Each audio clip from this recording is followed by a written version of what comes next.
Stephanie White, I've had it up to here with you. I've had it up to here. I know you are going to take zero accountability as always. As always, you blast the referees, I see. You flat out blast the referees for the horrible officiating on Aaliyah Boston and Kelsey Mitchell. And I have to say, that's the only good thing you did last night was blast the refs. That's the only good thing you did because you damn sure did not coach a good basketball game. And I know you're not going to take any accountability. Stephanie White just delivered one of the WNBA's most dramatic post-game outbursts. And no, it wasn't because her squad couldn't buy a basket. Instead, she went straight to conspiracy territory, pinning the loss squarely on the refs. According to her, the officials were responsible for everything short of natural disasters. Meanwhile, the Indiana Fever played like they were filming an audition tape for a blooper reel. Was this a courageous stand against bad calls, or the most impressive sidestep of accountability in recent basketball memory? Either way, the tea is piping hot. Night, look at some response from the Fever fandom, because the Stephanie White coaching situation is now splitting the fan base. All right, there's no way around it at all. You got fans mad that other fans are being critical of the coach. I don't know how you watch this team and not be extremely critical. White is running a clinic on how to dodge responsibility the same way a point guard shakes a defender. The Fever had a loss so brutal, you'd want to delete the box score before anyone could read it. Instead of addressing her team's shooting percentage, which looked like a typo, she doubled down on blasting the refs. And not just casual complaints, either.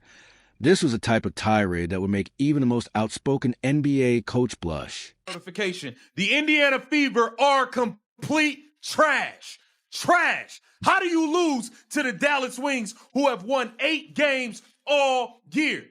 What a joke. Stephanie White is trash. Trash, bruh. Aaliyah Boston, you getting dragged up and down the court by the Chinese girl all game. Lee Ueru destroyed Aaliyah Boston. Come on, man. What are we talking about here? Let's be real. Indiana didn't just lose, they got steamrolled. It was a kind of game that made you wonder if someone replaced their Gatorade with cough syrup. Defensively, they were so porous you could drive a bus through the paint without brushing a jersey. Missed rebounds, broken rotations, and a quarter where the opponent outscored them by more than Indiana managed in an entire half. Turnovers? Endless. Yet in White's version of events, none of that mattered. Poor execution, blown layups, lazy defense. All irrelevant. The true villain in her telling was the officiating crew. Coaching. You cannot lose that game last night at home. You cannot.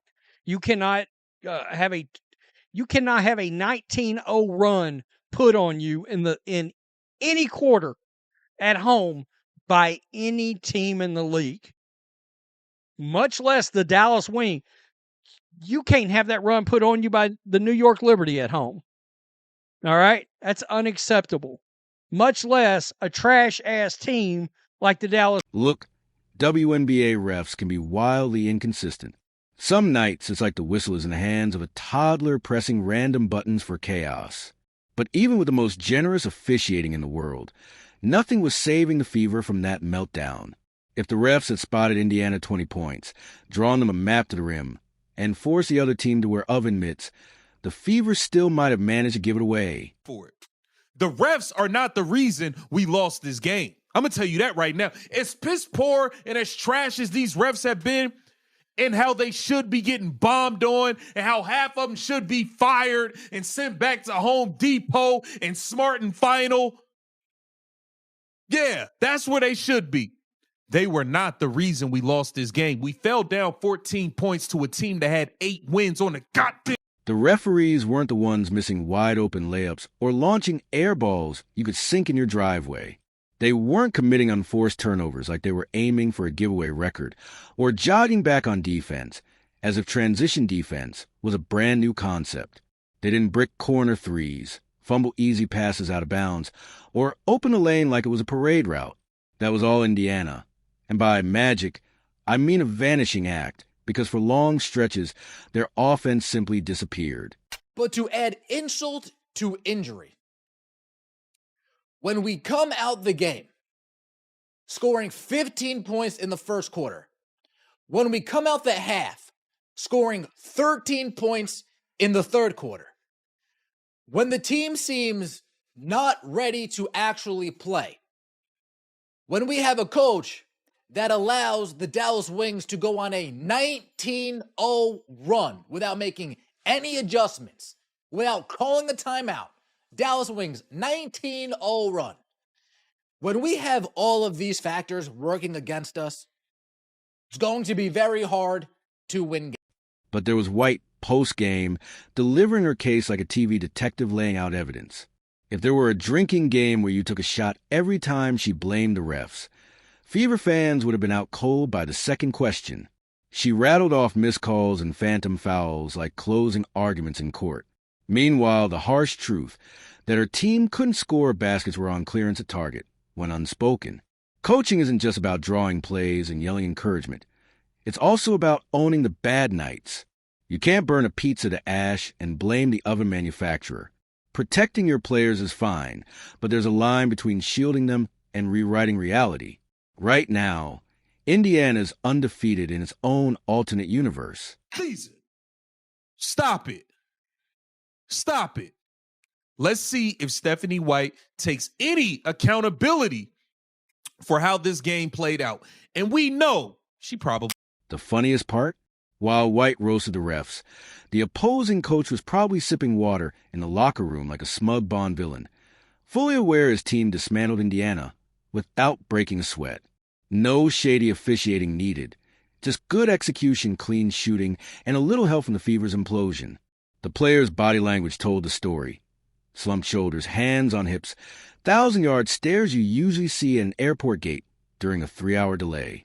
At one point, it looked like Indiana might as well start signing autographs of their opponents mid-play. Yet White insisted the refs were the true culprit. That takes the kind of confidence you only see from someone who botched a big project and told their boss the real issue was the office air conditioning. Chloe Bibby, I'm at the point where I want to see Chloe Bibby get 15 to 20 minutes a night. Shoot, maybe put her in the starting lineup. Chloe Bibby is a shot maker. She is a shot maker. She shoots the three. It's like she doesn't care whether it goes in or whether it misses. She knows as soon as it hits my hand, I'm throwing it up there. And more often than not, Chloe Bibby's hitting those three-point shots. Sophie Cunningham continues to show up for this team. Kelsey Mitchell played well enough, had a terrible brain fart. Oh my goodness, a terrible brain fart with 13 seconds left. The Indiana Fever lose to the Dallas Wings 81-80. We were down by as many as 17 points. 17 points. We battle back. We fight back. We get close. Fans who watch the whole thing know the truth. They saw the lazy closeouts, missed rotations, and the endless brick parade from deep. They understand that while the refs had a rough night, the Fever's performance was in its own special category of disaster. Blaming officials only works for so long. Every team faces bad calls, but good ones still win. The irony? The loss was so lopsided that blaming the whistle actually made it sound worse. In a close game, maybe you could make the argument. But when you've been down double digits all night, it's like losing a marathon by an hour and blaming one pothole at mile 2. Stephanie White is a joke. The gameplay from the door they jumped on us. Jumped all over us from the door. Nobody came out ready. We down 14 points before you blink your eyes twice. Indiana's roster isn't lacking in skill. They've got players who can ball, but talent without discipline is just potential waiting to underwhelm. You can't outrun sloppy habits, and you definitely can't ref complaint your way out of bad execution. The most consistent thing the refs did was hand Indiana the ball after yet another turnover. If White wants to rally her team, fine. But rally them around fixing what's broken, not chasing phantom conspiracies. Until the Fever cut down on repeated mistakes, the scoreboard will keep sending the same message. Just watched one of the biggest puke fest I've ever seen in my entire life. You know what should never happen? A 21-3 run at home by the opposing team on you when the opposing team is the Dallas Wings and they're not any good. If you think about it, maybe White's strategy worked. not in fixing the problem, but in changing the conversation. Instead of dissecting an ugly loss, people are talking about her rant, and distraction can be a weapon in sports. But sooner or later, reality arrives. Indiana's night went downhill faster than a microwave burrito exploding. From the opening tip, the energy was flat, like they'd been told the pregame snacks were celery and lukewarm water. By the second quarter, they'd all but agreed it wasn't their night. Their opponents weren't a basketball super team, just a squad that ran their plays and hit open shots. Meanwhile, the Fever treated crossing half court like solving a puzzle blindfolded. That is not what you want to see.